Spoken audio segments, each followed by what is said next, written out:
Турската амбасада во земјава заедно со агенцијата ТИКА и општина Василево ќе градат ново училиште во населеното место Висока Мала.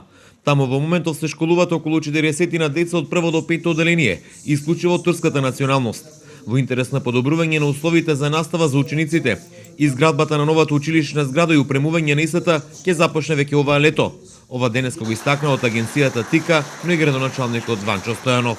Овде во општина Василево, односно во Висока Мала, во летниот период по завршувањето на школската година ќе отпочнеме и со изградба на едно ново училиште со цел осовременување на условите за учење на сите деца и сите деца би биле равноправни. Така да со изградбата на ова училиште, сите училишта на територијата на општина Василево би биле со сите стандарди кои ги исполнуваат за самите ученици кои ја посетуваат наставата.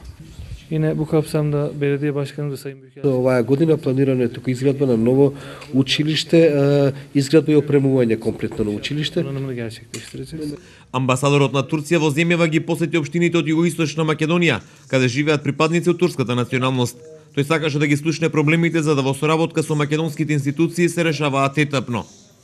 Türkiye ile Makedonya Cumhuriyeti. Помеѓу Република Турција и Република Македонија имаме братски и пријателски односи. Ние овие односи сакаме да ги воздигнеме на повисоко ниво во сите сфери. Ова ние сме тука, денес сме на терен, за да увидиме што може да направиме со заеднички сили, нови проекти, нови активности со локалните самоуправи. Makedonya devletine ve yetkililerine teşekkür ediyorum. Во општина Василево, согласно последниот попис пред 15 на години, околу 18% од популацијата се од турската националност, а до сега ТИКА има учествувано во повеќе проекти.